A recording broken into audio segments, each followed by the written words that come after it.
Ladies and gentlemen, I'm proud to have as my special guest today William Morgan, who is one of the members of the Citizens Agency for Joint Intelligence and has been for some time. Now, that's all that we can tell you about his identity. You will hear from him his own story, what he's been doing, how he's been doing it, what kind of information he has collected for our organization, for the citizens of this country and of the world.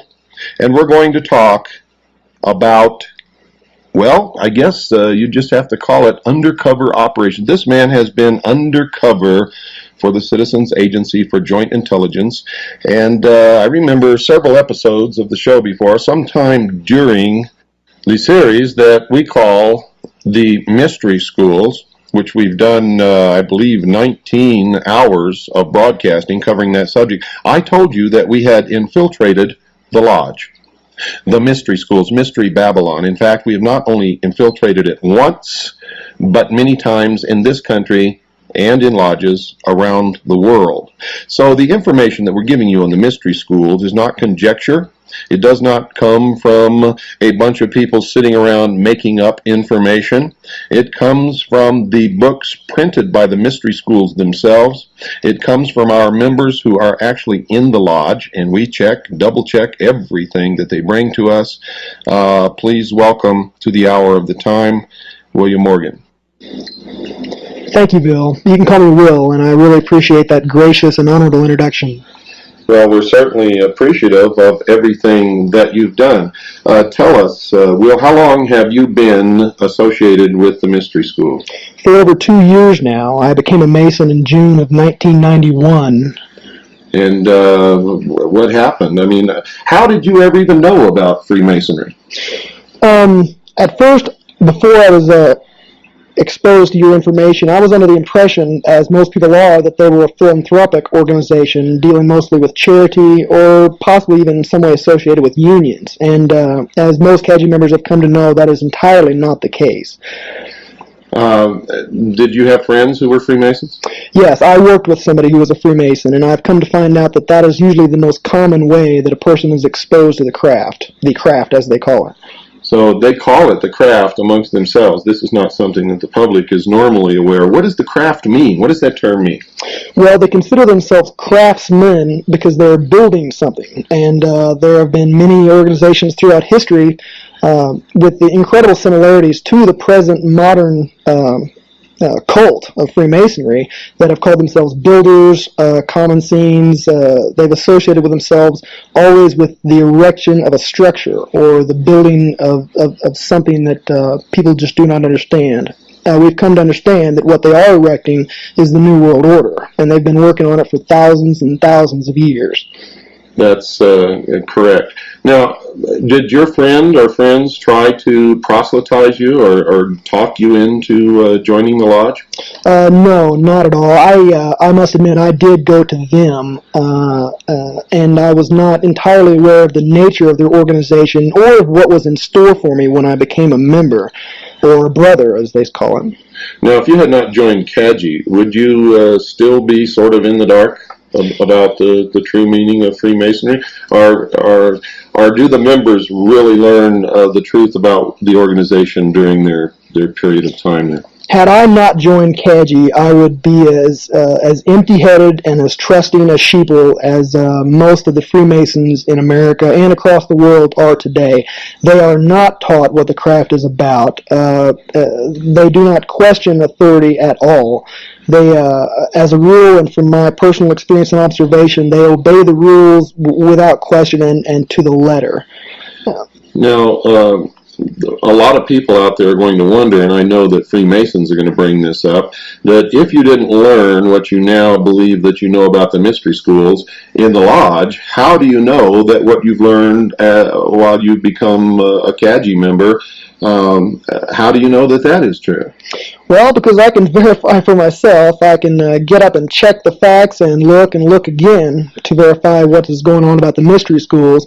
But for what the Masons claim to be, they have absolutely no proof or evidence or even works of their own hand to prove that they are actually involved in charity work. Now, when you began to study, you were studying actually from two sources. You were studying the mystery religion in the lodge, actually, and you were studying what you were learning from the Citizens Agency, from Joint Intelligence, and trying to rectify the two, or bring the two together and make it fit. When did you finally decide that what you were learning in the lodge was really a deception? The absolute clincher for me, what absolutely decided for me beyond a shadow of a doubt, and yes, I had my suspicions since I'd very first become a member. You don't take blood oaths, kneeling before an altar, swearing yourself to secrecy for all time without without the group you're becoming a member of being suspect. But you did take these blood oaths. Yes, sir. I took all of them, and there were many. And so by the time you reach the degree level that you are at now, you've taken approximately how many oaths?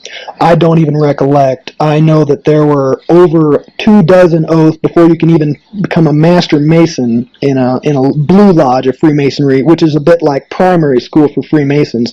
The Blue Lodge is where they are brought in as new members from off the street, and most men who are involved in Masonry for their lifetimes consider the Blue Lodge to be the heart and soul of Masonry, because that is where it all begins and that is where it all grows from.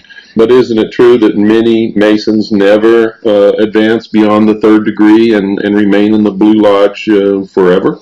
That is absolutely true. Whether or not they do not choose to go forth, or whether they're totally unaware that there's anywhere to go, is up to personally the Mason that's involved, but many of them stay right where they're at and seem to be content with what they have.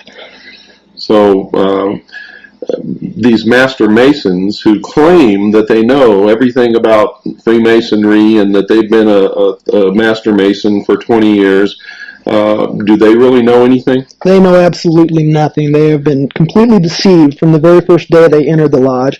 They have been lied to regularly about the nature of the craft, the work of the craft, and the charity of the craft.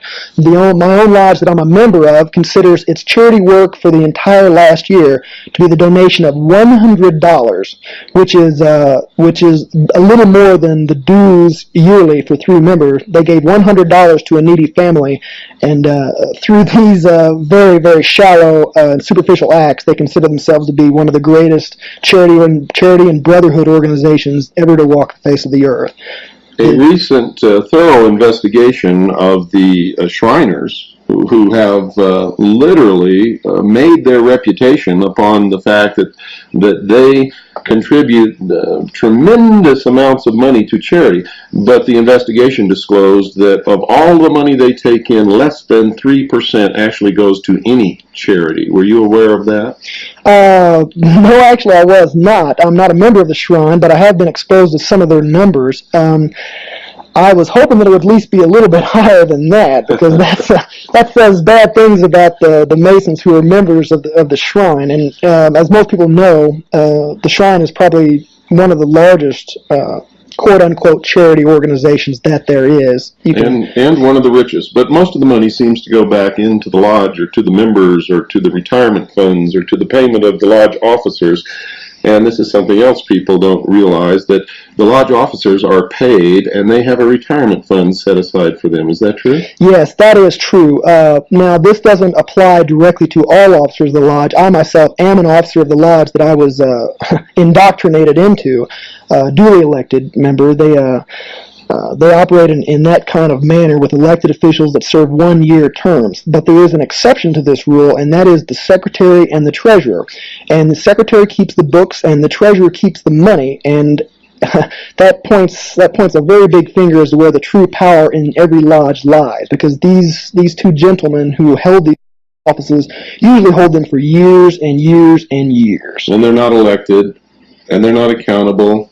Is that correct? They're totally unaccountable. The treasurer will give one budget report at a certain time during the year, and I listened to this report not 2 months ago, and if an accountant in the business world attempted to give such a superfluous report to his boss, he would be fired on the spot.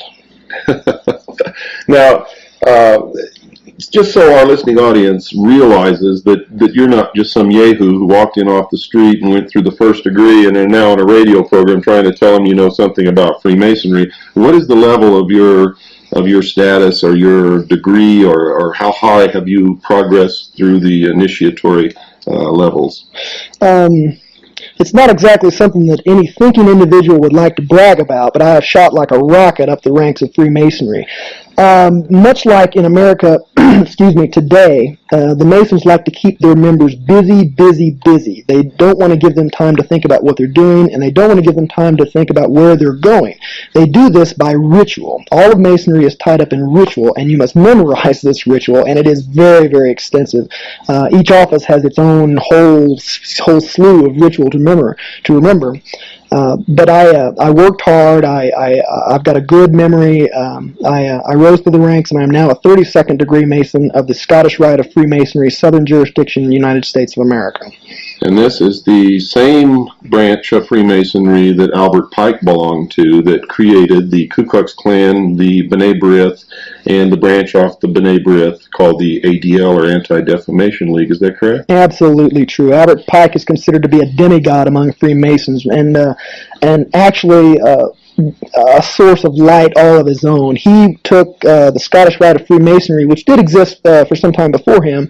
He took it after the Civil War and turned it into what it is today. He incorporated much of the pagan symbology into the degrees that are still used and practiced today. His name is revered. I've seen a bigger than life-size bust of complete bronze of Albert Pike that was created for $25,000. Some of that money was mine, by the way. They treat him next to godhood in the Scottish Rite of Freemasonry. Were you aware that Albert Pike was in constant communication and in concert with Giuseppe Mazzini in creating, not only creating, but Albert Pike at one time was the sovereign grand commander of all Freemasonry in the world, and operated in concert with Giuseppe Mazzini in control of what we now know is the world body known as the Illuminati? The name Mazzini is familiar to me, and I have come across its connection to the Illuminati in my research, but no, I was not personally aware, and this comes as no surprise, because with the exception of my own personal research, most of my information comes from the archives of the lodges I have participated and visited, or from Freemasons themselves, and all information is questionable at best. Never once, with the exception of one word, have I heard any reference to the Illuminati. And yet my own research points exactly in their direction for the true source of the Masons' power and the reason for their concealment. But no, I did not know about Mazzini. Do the members of the lodge consider themselves to be illumined? All of them do. Without even knowing the definition of the term, the true definition of the term, they consider themselves illuminated.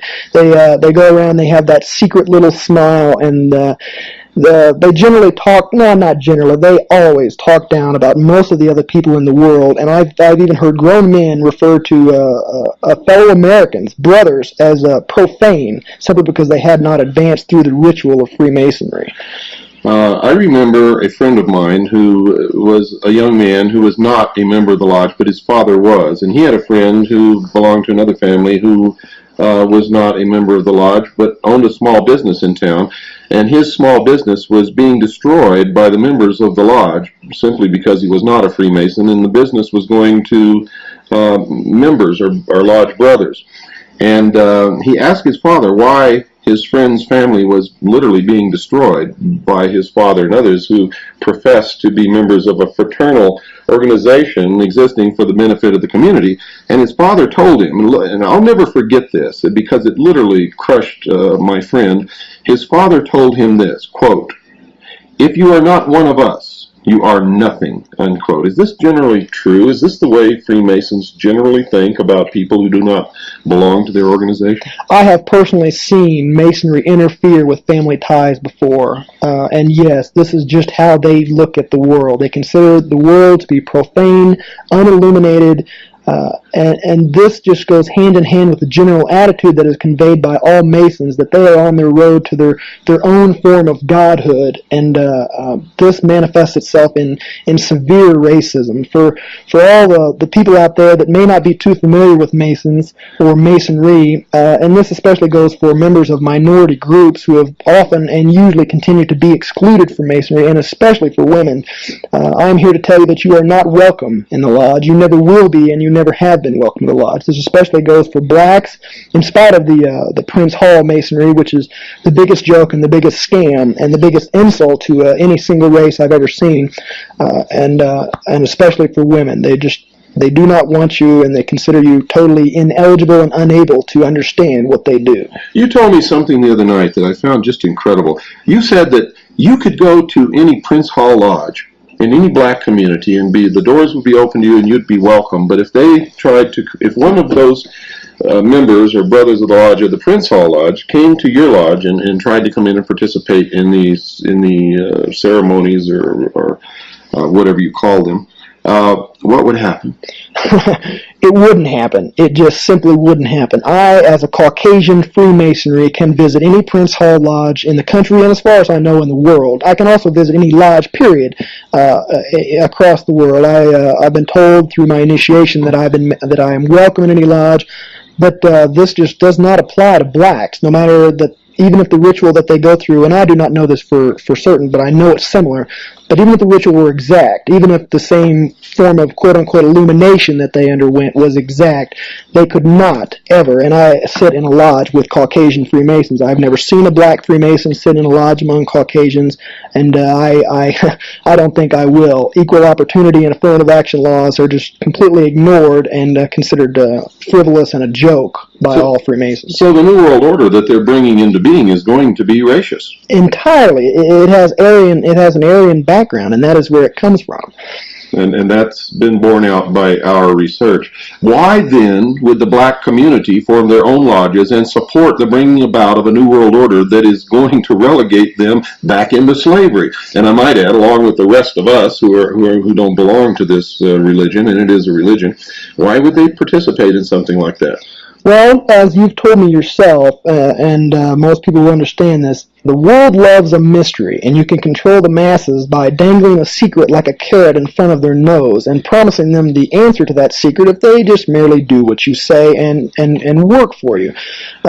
This, together with man's own entirely fallible human nature and the selfishness of man and the ego of man, they want to be something. They want to be better than the people around them that they see. And since they have been told straight out that they can never advance to the ranks of Caucasian Freemasons, they have settled for just being better than their own people and excluding other blacks from joining their own lodge. So one of the holes that Freemasonry has over people is that ordinary people, whether they be black, white, Oriental, Hispanic, doesn't matter, they want to be part of the elect. Is that true? Exactly. They want to join the elite. They'd like to look down on their fellow man. Okay. But now, if nobody coerced you, nobody proselytized you, how did you get into the lodge? I went to the door and I knocked on it. We're back in the studio, folks, with William Morgan, a CAGI member who has infiltrated the lodge. Now, this man is no dummy. You have to understand, within 2 years, he has risen from entered apprentice to 32nd degree Freemason of the Scottish Rite of the Southern Jurisdiction. Now, that's quite a distinction within the lodge, isn't it? Well, yeah, it can be considered as such. It does get a measure of respect from those who never advance past the 3rd degree of Master Mason. And what is the next step? After the 32nd degree, there is publicly known only one more degree of Freemasonry, and that is the 33rd degree. And you said publicly known. Does that mean that there's more? I suspect that there really is more. Do you know that for sure? No, I do not. I do not know it for sure. I've heard there's a man by the name of Reverend Jim Shaw who was he actually still is by Masonic law, who still is a 33rd degree Freemason. And when he became a 33rd degree, he knew another Mason who was going through the same ritual who said that he was going to advance even further because he had professed a support for the Luciferian doctrine that they preach.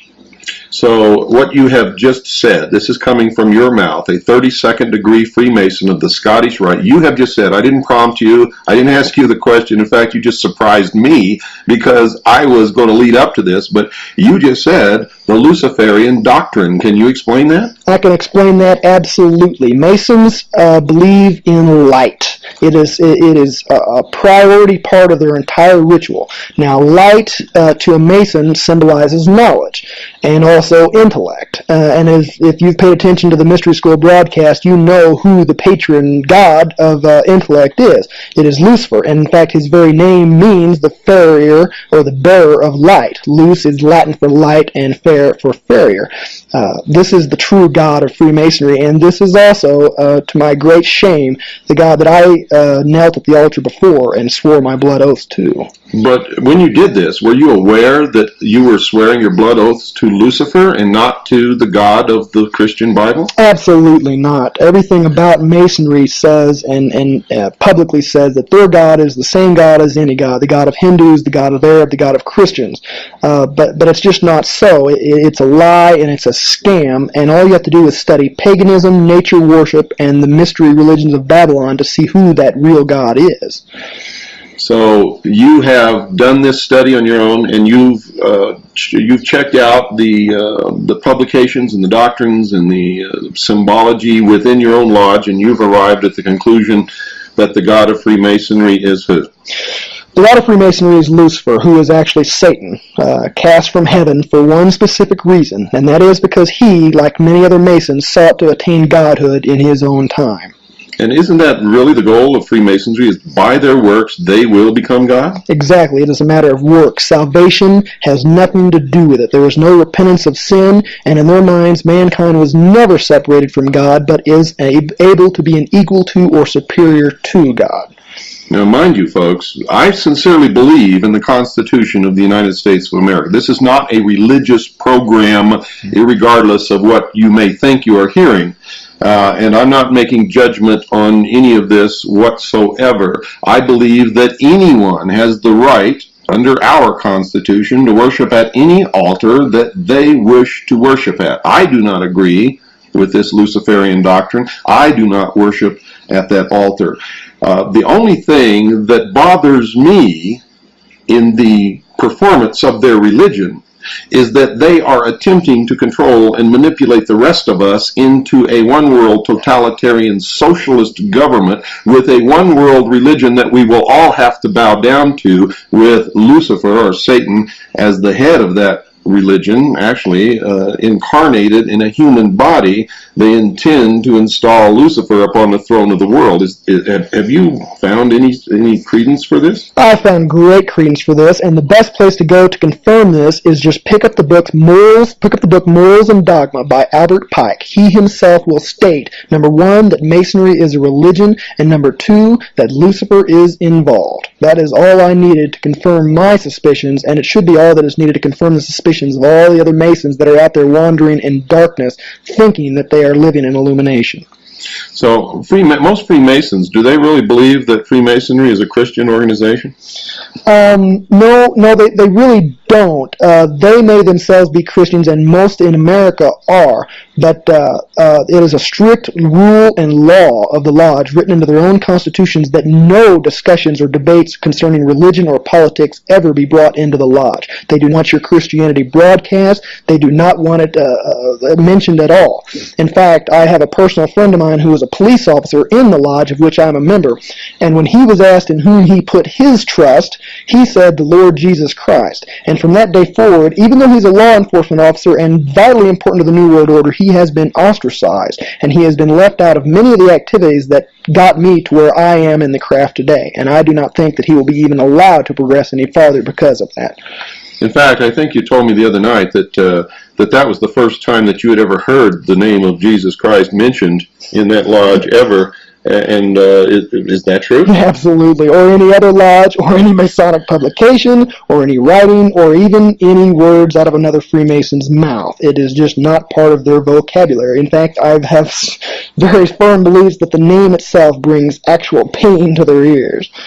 Now, we know that the lodge will welcome anyone who attends any church, synagogue, temple, cathedral, it belongs to any religion whatsoever. But we know that Freemasonry is a religion because we've studied it, and we have people like you who are a Freemason at a very high degree and have confirmed it, and their own writing confirms it. Albert Pike has stated it in writing in his book Morals and Dogma, and in others of his writings, I might add. And Manly P. Hall has confirmed that.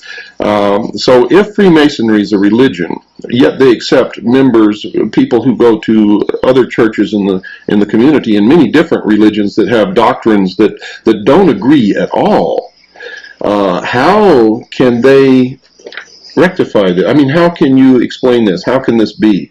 It just is. And any Mason that holds his religious convictions dear and becomes a member of the lodge is in direct conflict with his own beliefs and his own faith. The two cannot go together, have never been able to go together, and I don't think they ever will be.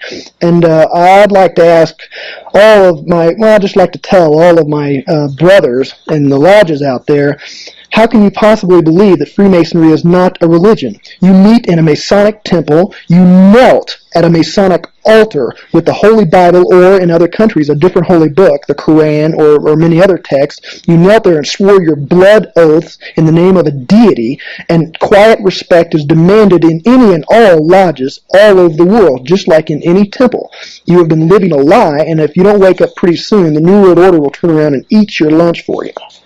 Isn't it a fact that they believe they're going to be an integral part of this New World Order, however most of them really will not be? This is the great joke. This is the punchline to the whole affair. They believe and see themselves as the priest and the priesthood of the New World Order. They think that when all things start falling apart, that they are going to be the ones that rise up phoenix-like out of the ashes, bring the world together, and deliver them into the hands of Lucifer. Like I said, they consider themselves builders, and what they're building is the New World Order, and it's being erected like a prison around us even as we speak. And the capstone, and you ought to take a look at the Great Seal of the United States to get a feel for this. The capstone of the New World Order, of the building that they're creating, is actually Lucifer himself. And isn't that the symbol of Lucifer, the all-seeing eye above the pyramid, the symbol of light? It actually began as the symbol of the sun, which was the symbol of the light, which was the symbol for Lucifer, and over the years it evolved into an eye. Christians are told that is the eye of God, but nobody ever bothers to ask which God or who. What's the name of this God? And if a Muslim were to ask in the Middle East, they would say it's the eye of God, and they would think that it was the eye of Allah. And in the Far East, somebody might think it was the eye of Buddha. But this is never explained. In effect, it really began representing the sun. It became the eye. The sun has always been the representation of wisdom or the intellect or knowledge, which is all the Luciferian doctrine. It is the symbol for the light, Lucifer, the fallen angel, the Luciferian philosophy. These are facts. This is just the way it is. I'm holding in my hand this very moment an official Masonic medallion that is handed out to many Masons as a gift, especially at entered apprentices. At the very top, and taking up the main position in this medallion, is the all-seeing eye. And this eye is, just as Bill Cooper has said, a combination of the eye of quote-unquote God, and I stress that quote-unquote more than any other, and also it is the sun. It is a symbol of sun worship. The eye that I'm seeing, the lashes on the eye on this medallion that I'm holding, are actually the rays of the sun coming down to illuminate the fellow Masons. It is more than just a religion, as Albert Pike has professed. It is the oldest known religion. It is a pagan religion of sun worship. It is nature worship, and it is incredibly dangerous to free-loving people everywhere. You wanted to read something from a book that you have there. This is a book that I highly recommend that everybody in the listening audience must read this book. You must read this book. You can find it at most religious bookstores, Christian or otherwise. They usually stock it. It's called The God Makers. The God Makers, by Ed Decker and Dave Hunt. And let me see who the publishers are here. Harvest House Publishers, Eugene, Oregon, 97402. That's Harvest House Publishers, Eugene, Oregon, 97402. Again, the name of the book is The God Makers by Ed Decker and Dave Hunt. This book truly will open your eyes. You wanted to read something from that book. Yes, sir. I was reading this last night, and it just stopped me in my tracks. I'm at page 60 of the God Makers, and the chapter entitled The Mormon Dilemma. And this book is about the Mormons, and once you begin reading it, you'll see through the mystery schools just how close Freemasonry and Mormonism actually is.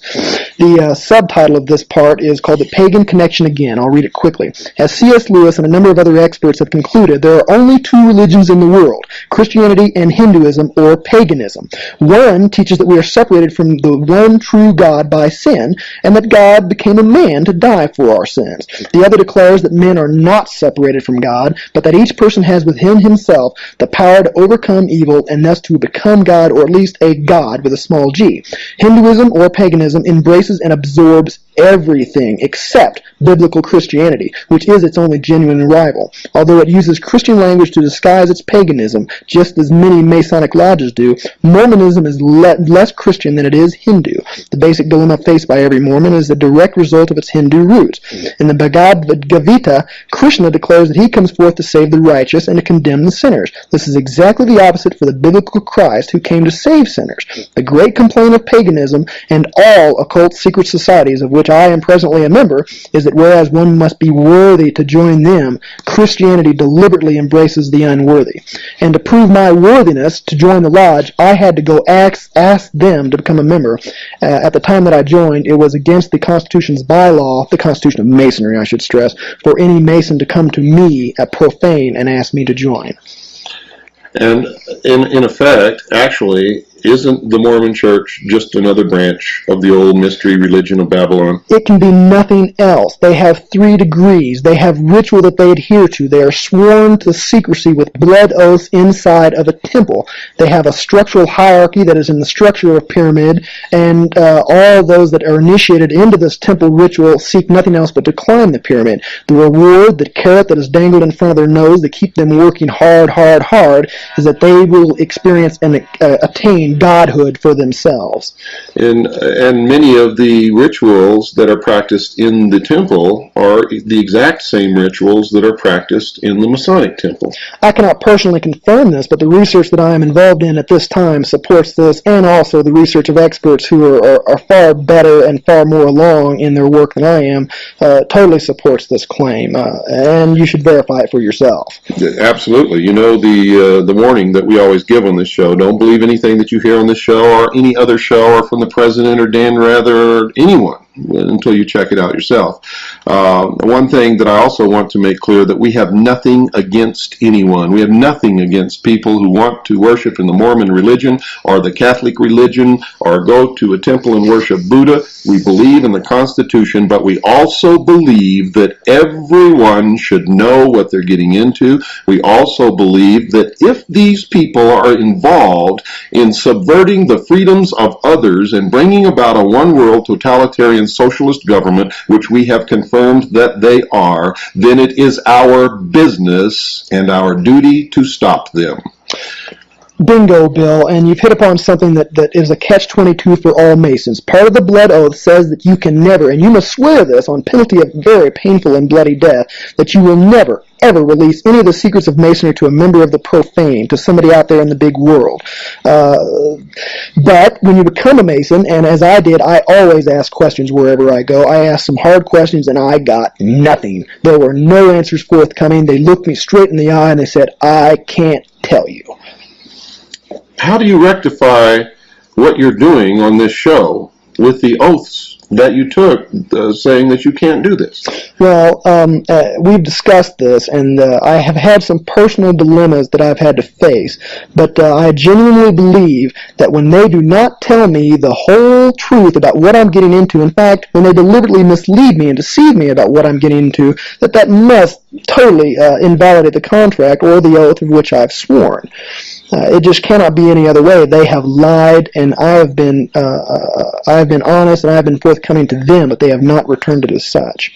And I found myself in the same position, folks, because when I was in the military, and specifically with the Office of Naval Intelligence, I had to sign security oaths saying that I would never talk about anything that I was involved with But later, when I began to realize that I was going to have to, I also understood that the only things that I would talk about were those things that the intelligence community, the military, those in the government were doing to destroy the sovereignty of the United States of America, the Constitution, the Bill of Rights, and to bring about really a traitorous new government, the New World Order, and that I was not going to be involved in any traitorous activity, and my first and only loyalty was to the Constitution and the Bill of Rights of the United States, and not to some phony manipulation called a security oath, which many people are trapped under, thinking that they cannot talk about many of the things they participated in that are actually destroying this nation, destroying the Constitution and the Bill of Rights. These people are traitors, and I could not be a traitor, nor will I ever be. What do you feel about this New World Order that's coming? It makes me want to vomit. You're absolutely right. They are traitors. They have turned their backs on their people. They have turned their backs on their country. They have turned their backs on their family. They are living a lie, and it's not going to turn out exactly how they think. They are like the cops, the police officers in America that are deliberately destroying the Constitution and treating their own people as an enemy. They can't be a cop forever. Neither can you be a practicing Mason forever. One day that protection that you cherish so much must end, and when it does, it will turn around and it will gobble you up like it's gobbling up so many other people right now. Well, not only that, but many Americans are waking up. The patriots in this country, the people who really understand and love the Constitution and Bill of Rights, are going to have an awful lot to say about what's happening. And of course, there are other people like me, like you. We have the largest civilian intelligence gathering organization in the world, operating full time, breaking this secrecy down, bringing together the truth. And now we're running out of time for another episode of The Hour of the Time, folks. I want you to remember, we love you, we care about you, or we wouldn't be doing this. Tonight's episode, part 2 of the interview with William Morgan, CAGI member. We have infiltrated the lodge, folks. Hear it yourself from the lips of a 32nd degree Freemason of the Scottish Rite of the Southern Jurisdiction. Part 2 of our interview with William Morgan, and many of you are wondering if that's his real name. No, it is not. We protect CAGI members. We never tell anyone how many CAGI members we have, where they're at, what their names are, anything. None of that information is given out, not even to other CAGI members. Now, we use the code name or the pseudonym of William Morgan simply because the name William Morgan is significant in the past of the secret society called Freemasonry. William Morgan was murdered by Freemasons after having revealed, printed in a book, some of the secrets of the lodge, and this was done back in the 1800s.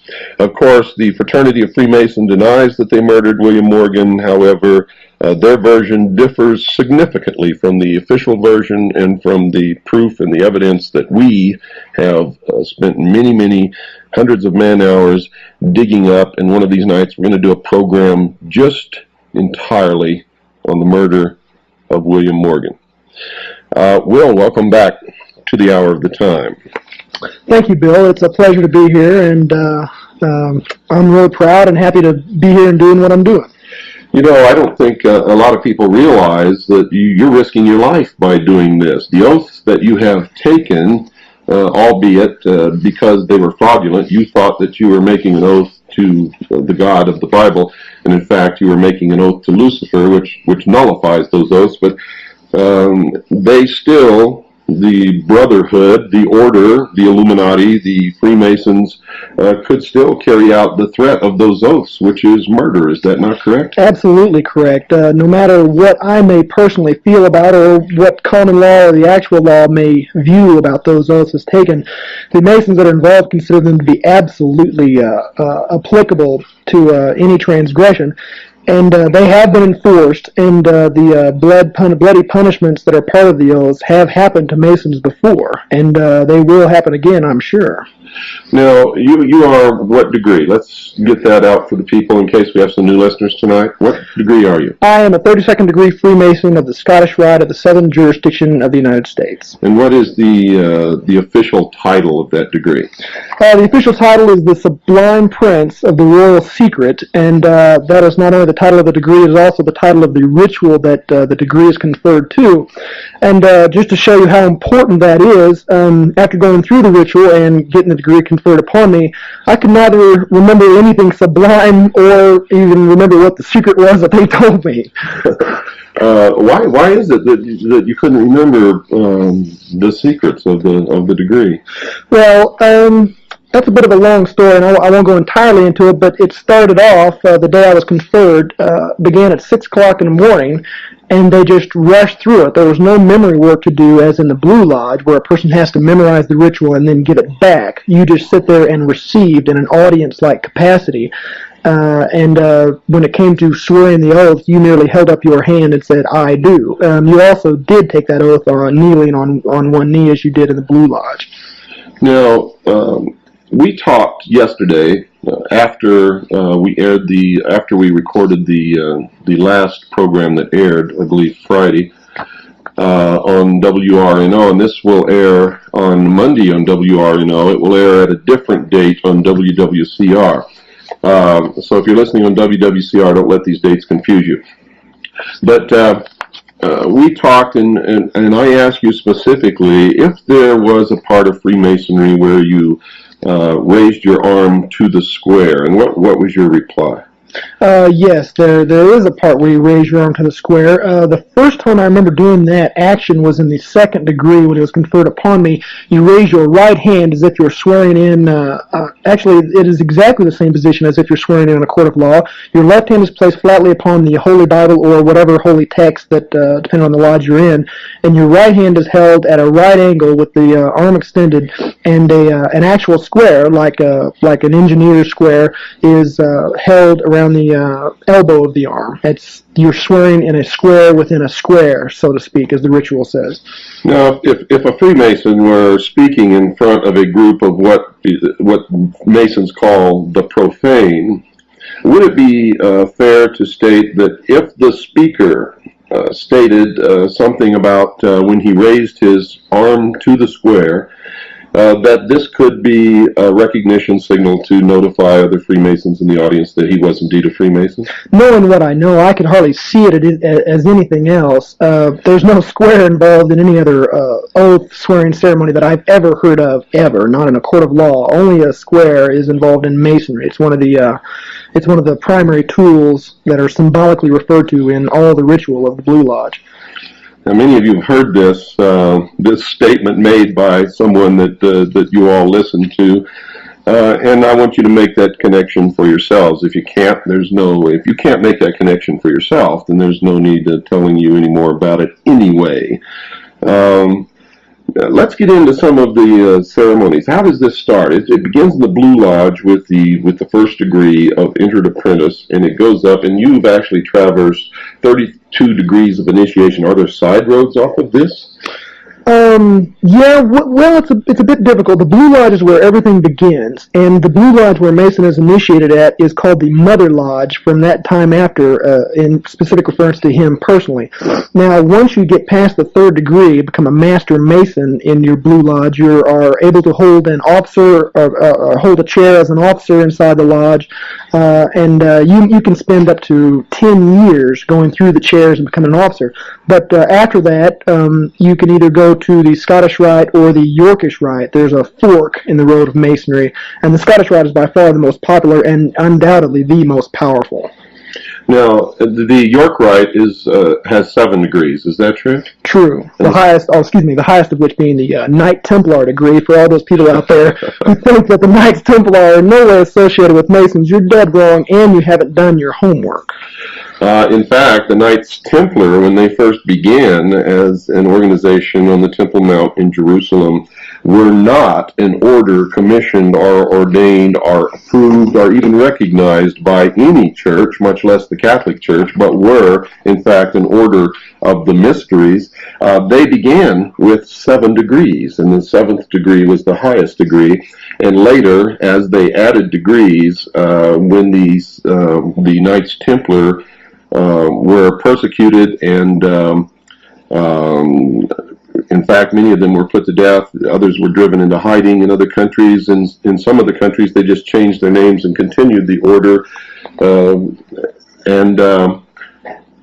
They eventually reached a number of degrees, which was 33. And I took that right out of a very old textbook on the secret societies, which we'll talk about some in a later program, and we'll get into that. But what is the significance that you've been told of the system of degrees? Why do you have to go through this? It's considered a road. It's considered a road to quote-unquote illumination. I really believe that it's more of a system of control and self-government. Lodges are pretty unique in America in that they are self-sustaining and self-governing, even with their own bit of enforcement. All lodges have been granted a charter from a Grand Lodge, and every Grand Lodge in this country has been granted a charter from the United States government to operate on its own and enforce its own laws and constitutions. If a police officer or any law enforcement officer walks into a lodge while in session, he not only does he not have arrest power, but that lodge immediately closes. Now, this is something the American people don't know about. Now, if these are lodges that are in states, they have nothing to do with the federal government. How could they receive a charter from the federal government saying that they're under their own laws?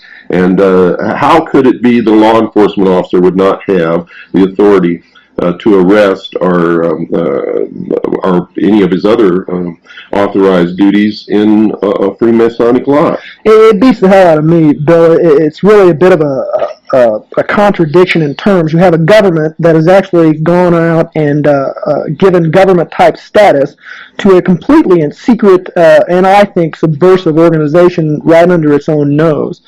The similar thing can be seen in the Mormon Church and in other secret societies that are not nearly so famous as Freemasonry itself. The government has, by granting this charter, I believe, undermined its own stability as a functioning organization. Well, tell us about this charter again. Tell us again what you said before. I don't want anyone to miss this because it's very important. It shows how a secret government can be formed. It tells that these members of these secret societies literally have diplomatic immunity and can get away with whatever they want to get away with. Not only that, but they have their members sitting in the most powerful posts both within society on local levels and local cities, local counties and state governments, in the higher echelons of the military, and they permeate all the positions of control within the bureaucracy of the federal government. So tell us what this charter is again. Okay, it's a document put out by the federal government, and it can be any government in the world. To my knowledge, every government in the world has granted that has lodges in it has granted a sovereign charter to the Grand Lodges under its jurisdiction. I really haven't done enough research to speak at length on the nature of the charter or what it exactly implies universally for Freemasonry, but I do know for a fact that a law enforcement officer, and we have many law enforcement officers in our lodge, from state troopers to policemen to military policemen, they're not cops when they walk into the lodge. They leave their power, their badges, and their guns outside, and they do so willingly. That's a pretty good example, but I think the best example comes from the Knights of Malta. And here's another one for you guys out there that haven't done your homework. I'm reading from the glossary of a book entitled Freemasonry, A Celebration of the Craft, which is put out by the craft itself, and it defines Knights of Malta as a Christian Masonic degree based upon the medieval Knights Hospitallers and emphasizing the Christian virtues. Well, you can leave the Christian out of it if you like, but what's interesting about the Knights of Malta is they actually do have diplomatic immunity as an organization. They can bring goods in and out of this country without going through customs, and they cannot be arrested or they cannot be detained or charged with any crime by any law enforcement officer in the country. They're above sovereign. As far as I know, they're above most government officials that are in the land. That's a fact, and they actually carry diplomatic passports. I know several people personally who are members of the Knights, the Sovereign Order of the Military Knights of Malta, and they carry diplomatic passports and they began as citizens of the United States of America. Now, What happens when a police officer, and most police officers we have discovered, or at least the ones who make law enforcement a career, and most, if not all, judges sitting upon benches in this country are Freemasons. What happens when you're speeding down a highway and you're stopped by a law enforcement officer? What happens when he sees the Masonic emblem on your windshield? Usually what you have is a direct turnaround in attitude. I myself am a young man. I get hassled by cops a little bit. It seems like they always have cop an attitude when they pull me over, but when they see the Masonic square and compasses on my car, and most importantly when I flip out my dues paying card, a card that all dues paying Masons carry, the police officer, well, let me just put it this way, I've never once got a speeding ticket or a traffic ticket or have even been harassed in any way when they have known that I am a Mason. It just has not happened. That is my personal experience. So the justice system in this country doesn't really work, and Freemasons are in effect exempt from the laws that the rest of us are supposed to follow. Is that true? Yeah, that could be probably construed as accurate, Bill. Although I disagree, it does work. It just doesn't work the way most people think it works. It works for them and with them and around them, and it works on the rest of you. That's right. Now, what happens when a Freemason goes into court against someone who's not a Freemason and the judge is a Freemason? Okay, well, you have a very subtle interaction that goes on. All Masons are taught secret signs and secret words and secret phrases and this is some of the most... Tonight's episode, part 2 of the interview with William Morgan, Kaji member. We have infiltrated the lodge, folks. Hear it yourself from the lips of a 32nd degree Freemason of the Scottish Rite of the Southern Jurisdiction. This is what they don't want revealed more than anything else. You can stand in a particular position. You can hold your arms in a particular position. You can speak certain words, the widow's son, traveling man, keywords and phrases that will let this judge know that you are a Mason. And you can almost guarantee that he is a Mason too, or else he wouldn't have been able to lock down a lasting career in the judiciary. That's correct. And that would explain why some people just don't seem to ever get prosecuted for anything, and others who may commit the same crime or a much lesser offense seem to be inordinately punished, given such a heavy burden of punishment, while others who have done the same thing receive either nothing or a pat on the wrist. Well, brothers look out for each other. It's just the way the system works. It's a buddy system. It's a you scratch my back, I scratch yours. As a matter of fact, in the oath that a Mason swears, he swears that he will uphold and defend a fellow Mason in any problem that he may encounter, treason and murder alone excepted, but they left at their election, which means that even if a fellow Mason is a traitor to his country, we know that could never happen. If he's a traitor to his country, his brother Mason has his own choice whether he wants to turn him in or not. He is not obligated to do so, and obeying the laws of Masonry above the laws of the land, he's probably not even going to consider it. So, in other words, one way of infiltrating and controlling our society and our government, both at a local, state, and national level, and the military, is for one of the Freemasons to get into a position where he can then appoint or hire Freemasons below him. When people come to apply for that job, who gets the job? That's self-explanatory. The Mason will get the job every time. Another part of the oath is that you will look out for the interest of your brother Masons in whatever capacity they may be in. In fact, it could probably be construed that not giving the job to a brother Mason would bring serious repercussions if discovered inside the lodge, and may even be a violation of the oath. There you go, folks. All of you who've been telling me that I'm full of crap and that I don't know what I'm talking about and that they haven't infiltrated and appointed their members below them and literally taken over all levels of society, both local, state, and federal, and the military, you just heard it from the lips of a 32nd degree Freemason. That is exactly how they do it, and that is exactly what has been done. You have to understand that since this country was conceived and brought into reality, Freemasons have controlled it.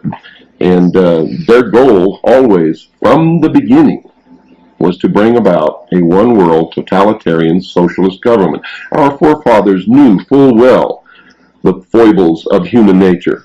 And this country was described in their own words as the great experiment. And the experiment, folks, was to find out if we truly could be responsible, could rule ourselves, would not give in to the foibles of human nature and give our country and our individual freedoms and rights away.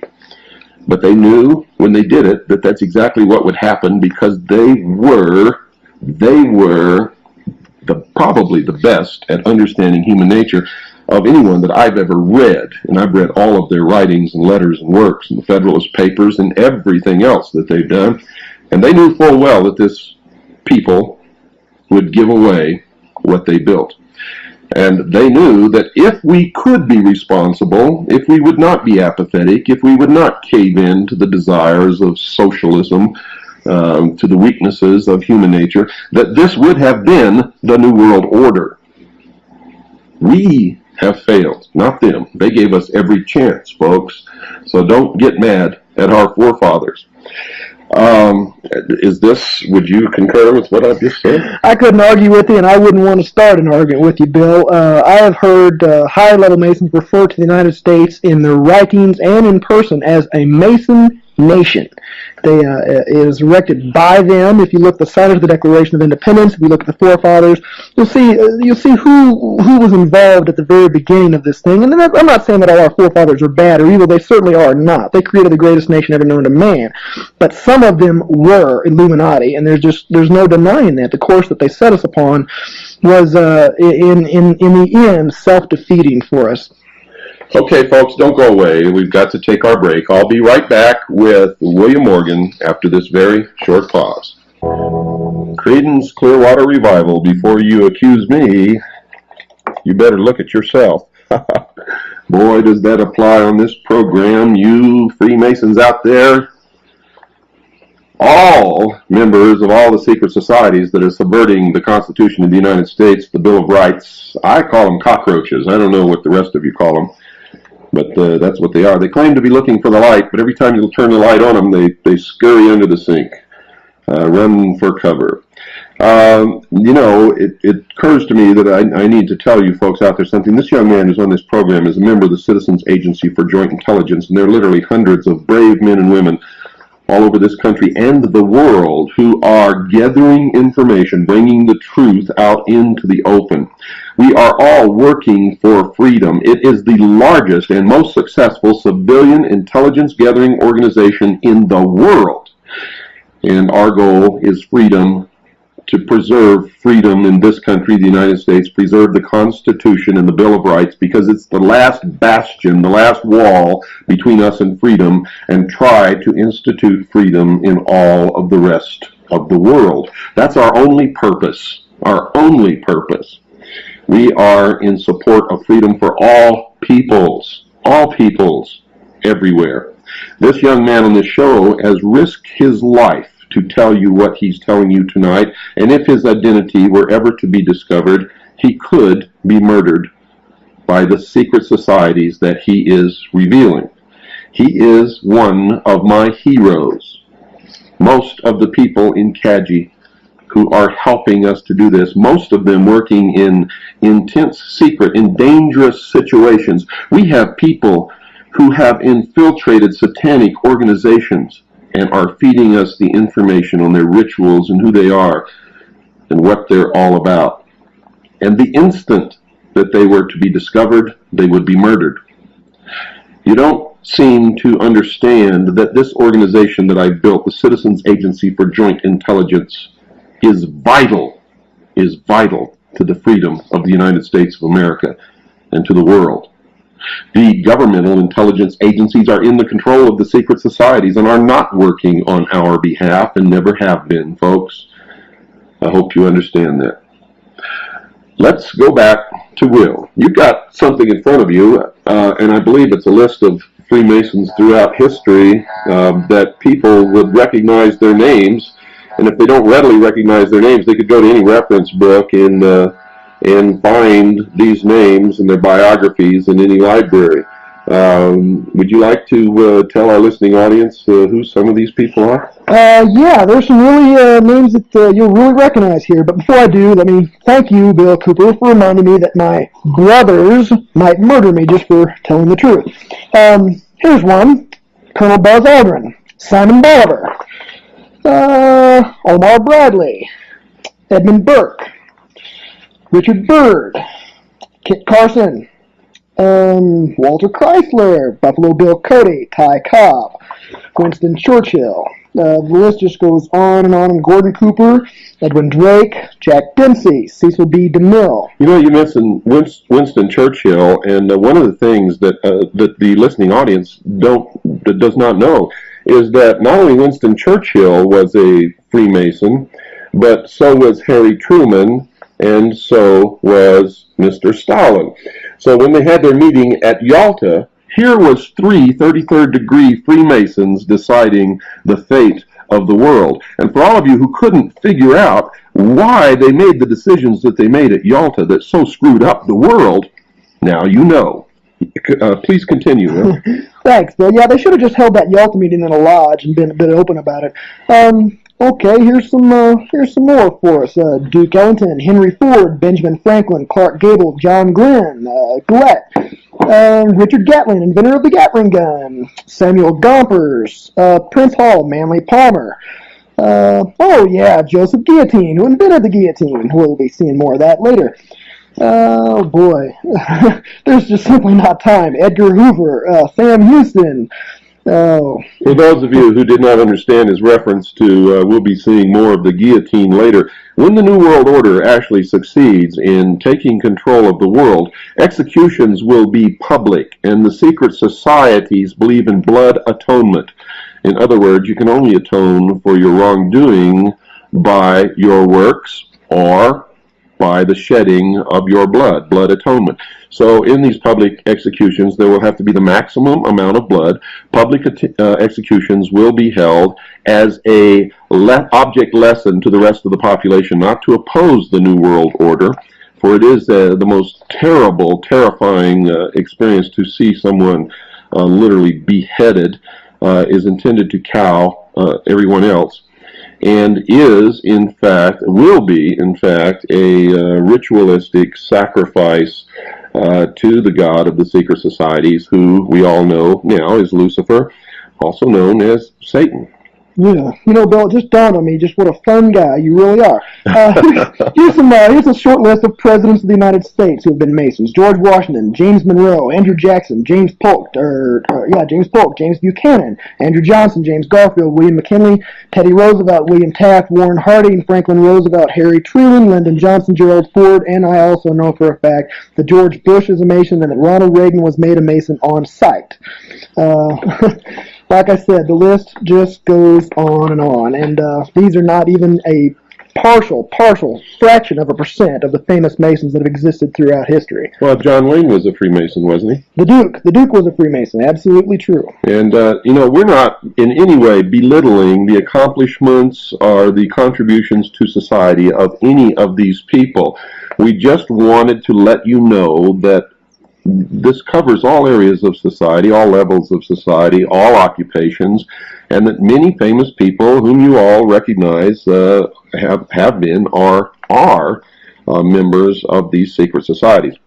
Now, many of them are taken in as window dressing. In other words, they don't really know what they're a part of. They're told that it's a fraternal organization existing for the good of the community. And of course, in any organization, if you can get famous celebrities to belong, that's a feather in your cap, because the public, for some reason, thinks that if a celebrity belongs to something, then there can be nothing wrong with it. What sheeple, what total crap. But that's the way people believe.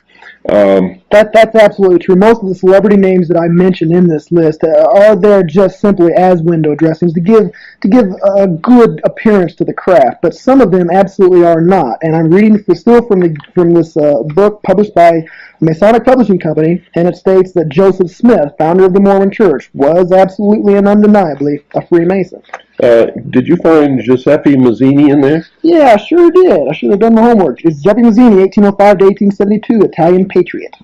He was also one of the best friends and correspondents of Albert Pike, who was the head of World Freemasonry for a while and the head of the Scottish Rite of Freemasonry in this country.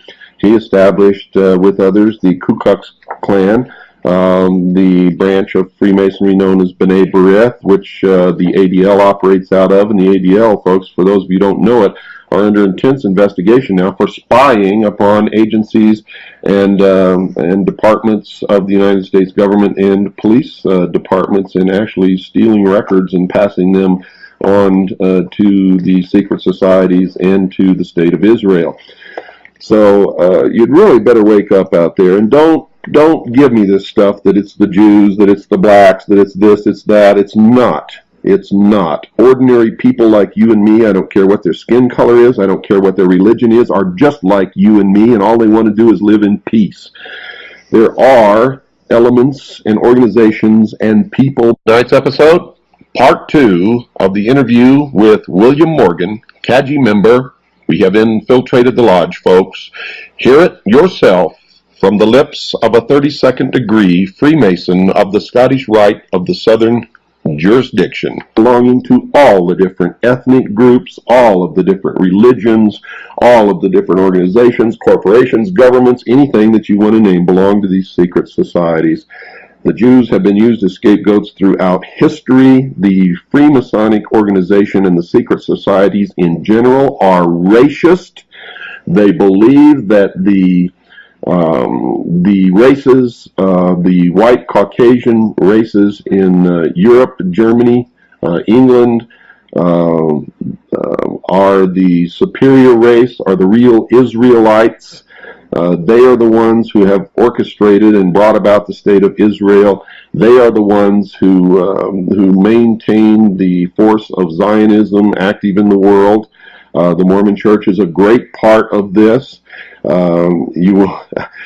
If you just get down and dirty on this, you'll find that what I'm telling you is absolutely true. And one of their main weapons that they use against us is to divide us against each other, so that while we're running around stabbing each other in the back, they are putting the chains on all of us. And when are you people going to realize that and understand it? All during the Cold War, there were no Russian families sitting around their table plotting on how to do away with Americans, and there weren't any American families doing that either. All of us were concerned with our children, with putting food on the table, with educating our children, with trying to build some kind of a good life. That's all that ordinary people care about. It doesn't matter what race they belong to, what religion they belong to. Bravo, Bill. If there's a lesson that the listeners can go home with, it is that stop this racist divisionism, come together and see the enemy for who it is. Like I said on the last program, you cannot enjoy the protection of the secret societies forever. With a little bit of homework, you can find out who financed Hitler in World War II.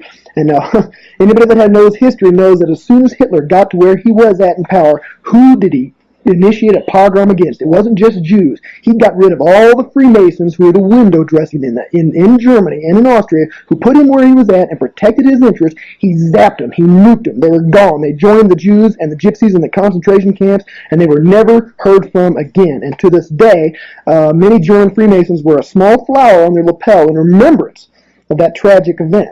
You cannot enjoy that protection forever. You are doomed to fail if you depend on these people for your life. That's correct. And remember, the primary method that they use is this. Conflict creates change. They create the conflict that they know will bring about the solution that they want.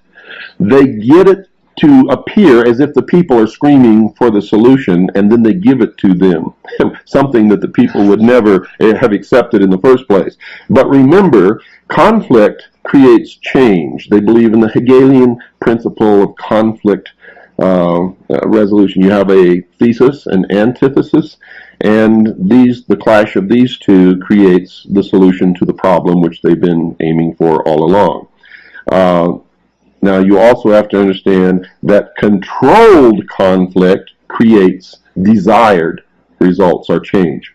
So the method of bringing about controlled conflict is to have your people leading both sides of the conflict. So when you talk about Republican or Democrat, forget it. At the highest level, they're both the same. When you talk about populist versus communist or whatever it is, forget it. At the highest level, they all belong to the same organization.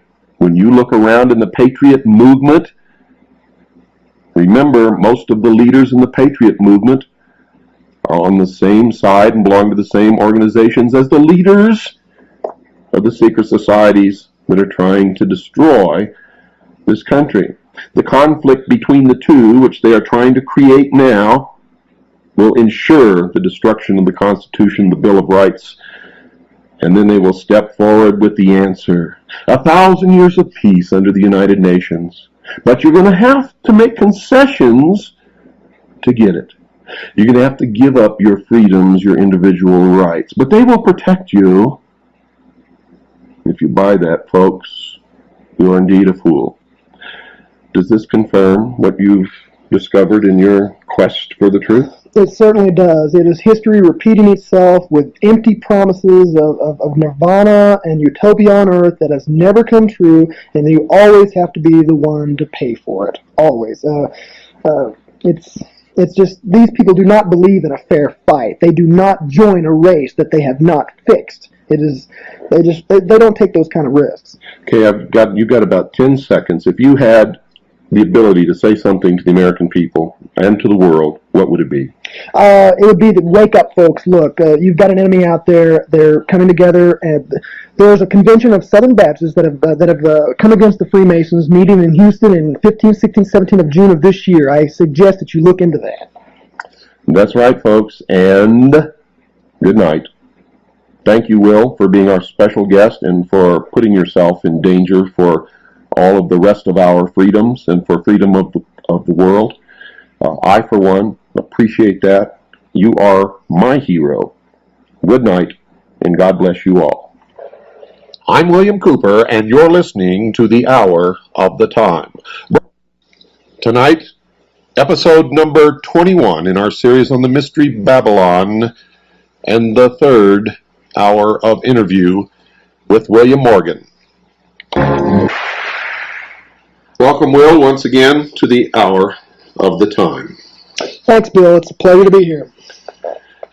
Tonight we decided that we're going to talk about some of the symbology connected with the rites of Freemasonry, the secret symbols of identification and things of that nature.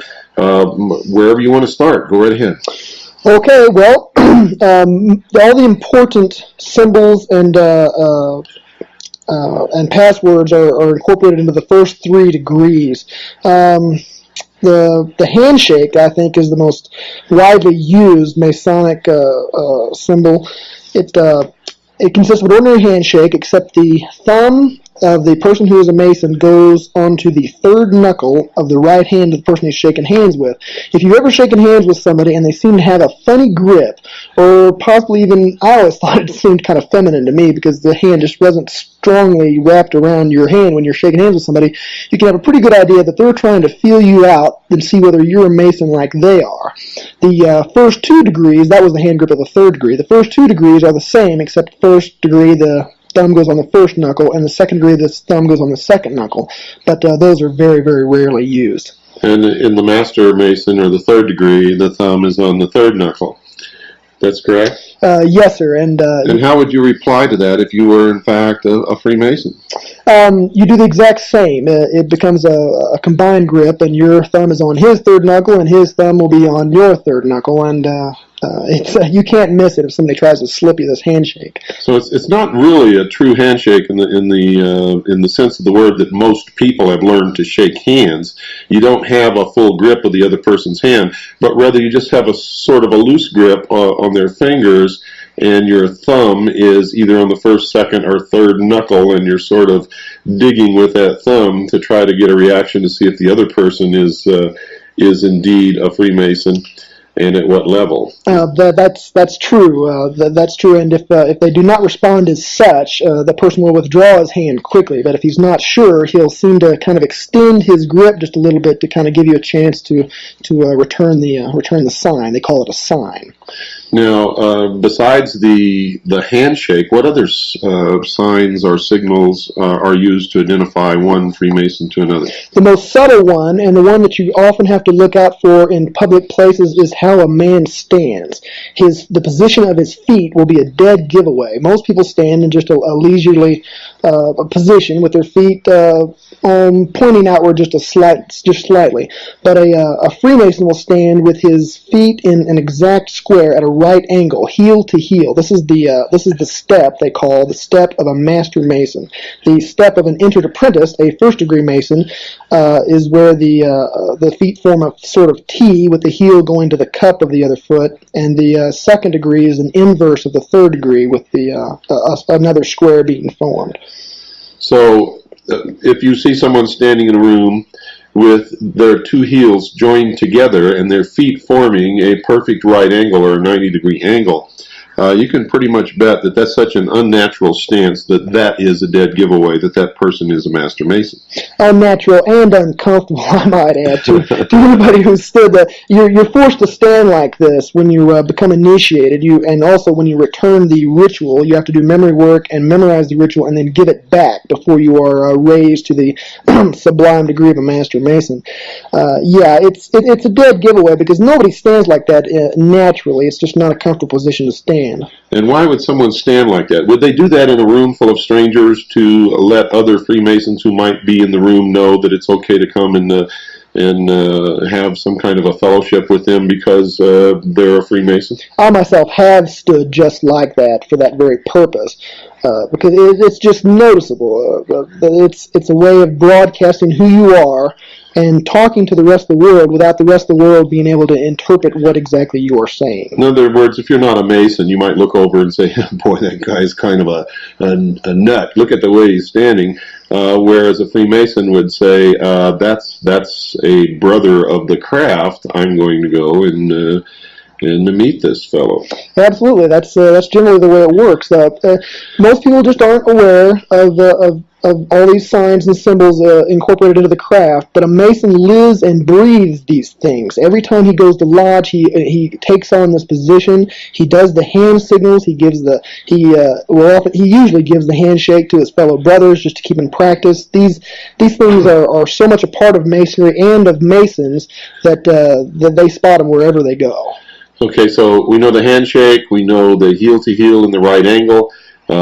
We talked in the last broadcast about I raise my hand to the square or I raise my arm to the square. And what are some of the others? Well, the others are the hand signals, and these are also used in every single lodge meeting. And these are, to Masons, these are what are most easily and most commonly used to communicate between Masons their identity. Of the first degree, the hand signal is you take your left hand, palm upward, and put it near your waist, and then your right hand palm downward just above your left hand, forming a bit of a cube, and you hold your hands like such, and that's the symbol, the hand signal of the first degree. Now the penal sign, as they call it, is taking the right hand and drawing it in a slashing motion across the neck, and this refers to the penalty of the first degree, which is having your throat slit from ear to ear. Now, if this were truly a benevolent fraternal organization, why in the world would they have an oath and a penal sign to tell other members that they could have their throats slit? And there are many others, depending upon what degree and what oath we're talking about. Why would they do that if they were really and truly a benevolent fraternal organization, bearing in mind that grown men take their oaths very seriously if they understand the oaths and they're not being defrauded or lied to when they take the oath, and fully intend to carry out whatever oaths that they take. This is not a joke. They're not children. This is not play on the playground.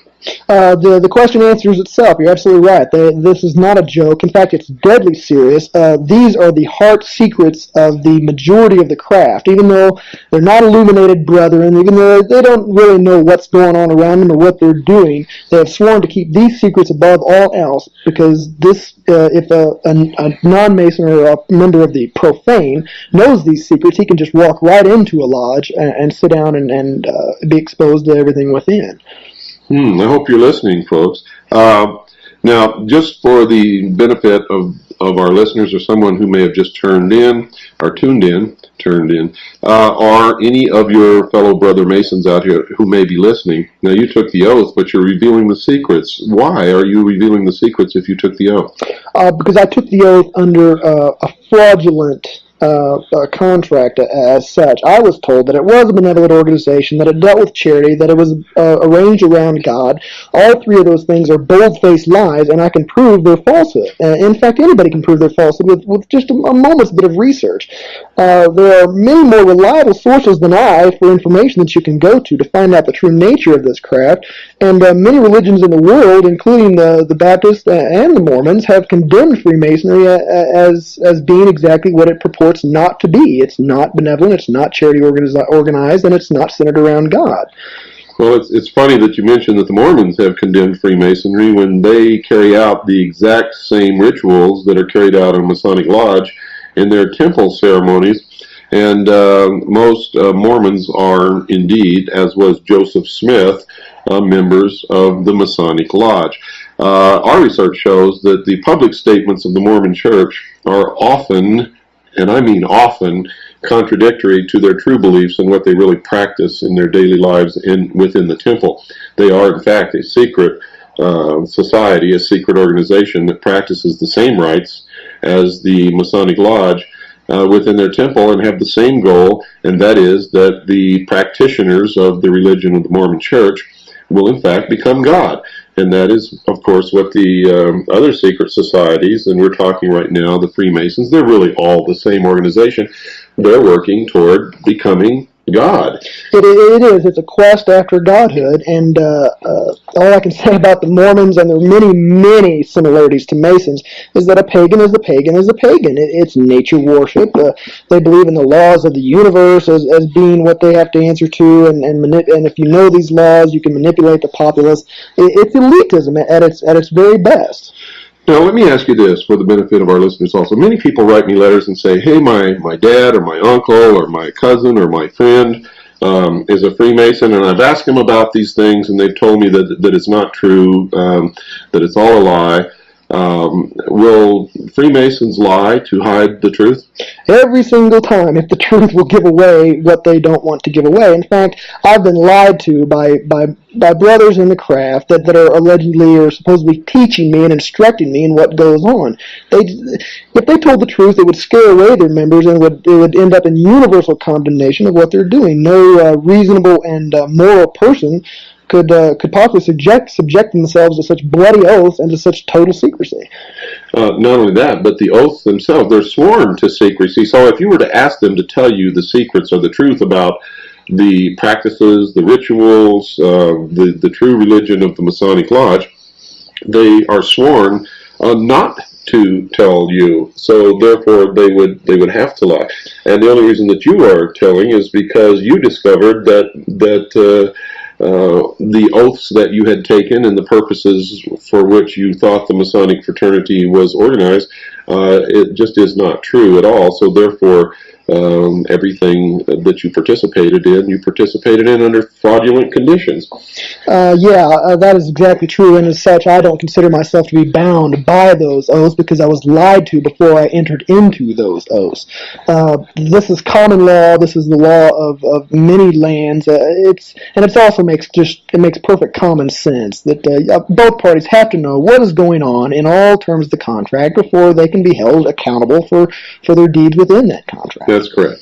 And the oaths that you took, you thought were for a different purpose and to a different God than the God that you discovered and the purpose that you finally discovered. So folks out there, when you go and ask your relatives or your friends or your cousins or your business associates questions about the lodge, about Freemasonry, about any secret society, no matter what name it is, the Rose and Cross, Knights Templars, the Knights of Malta, the Order of St. John of Jerusalem, any of these people, they cannot and will not tell you the truth because it is forbidden to them. And in fact, if they do, they could find themselves suffering the consequences of the very oaths they took not to reveal these secrets. Now, what are some of the other signs that we have not discussed? Okay, I covered the first degree. The second degree we've also partially covered. The sign of the second degree is to hold your right arm extended outward with the elbow at a right angle and the hand facing up, palm forward. And the penal sign of that is to draw your right hand across your chest from left to right in a claw-like motion, which refers to the penalty of the second degree, which is to have your breast torn open and your heart and vitals taken thence, and given as to the birds of the air and beasts of the field. That's an exact quote from the ritual, by the way. And the third degree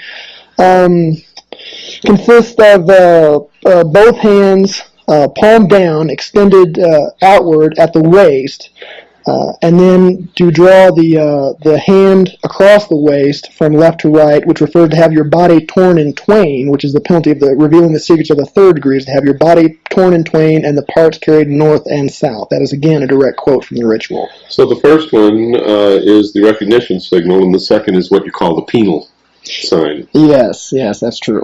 And are there other signs and signals connected with Freemasonry? There are many others. There is a recognition signal and a penal sign for every single degree in Freemasonry, and I have been through the 32nd degree and have experienced all these recognition signals and penal signs. But all the signs after the third degree are not nearly as important as the first three. And the reason for this is because Masons in general are just not invited to know all the secrets of the order. It is not uncommon to know a Mason, as you stated before, who never ever advances beyond the third degree. And I should state now that a Mason who is in the third degree, he can be the master of his lodge, the worshipful master, they call it, of his lodge, which is a bit like an elected office, a bit like president, that lasts for 1 year. Not all Masons are in the Scottish Rite or the Shrine or the Yorkish Rite, but all Masons do know the signs of the first three degrees and the penal signs. And in fact, most Masons are really only guilty of joining an organization they know nothing about and for giving it protection and favor and helping it along, but they really don't know what it's all about, do they? True. They don't. They're as ignorant as I was. And if they're out there listening, I'd like to say that you can follow the exact same path I have followed. Now that you know the truth about the craft, whether you believe me or not, you should go out and verify for yourself. And once you do verify for yourself, you are no longer bound by those oaths either. They are fraudulent, and they're ridiculous and unreasonable and brutal in many ways.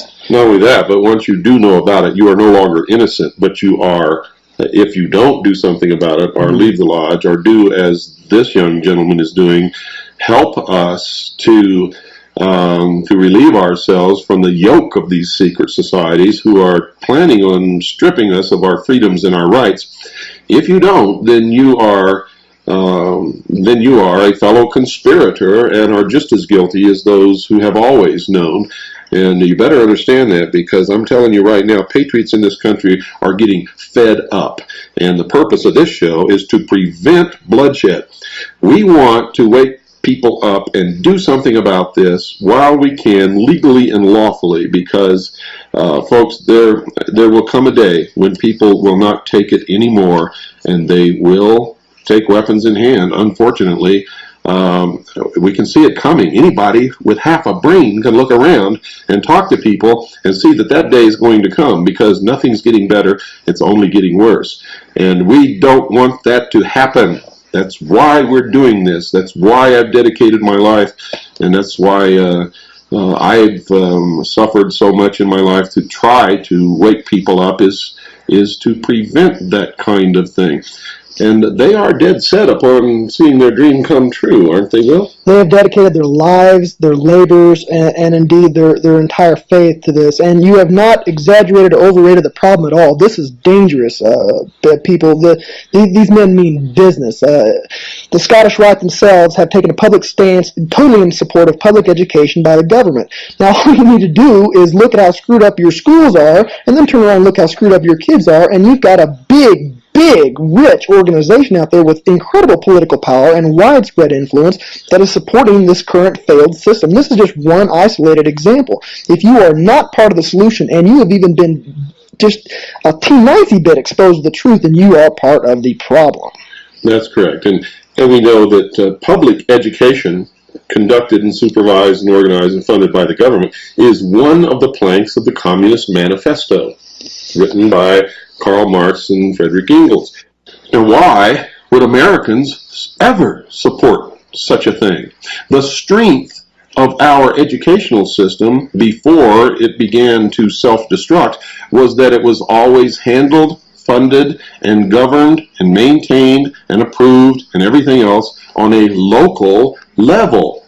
In other words, the school system in my town might be different from the school system in someone else's town 100 miles away, but it would be controlled, governed, decided, textbooks would be chosen, everything on a local level.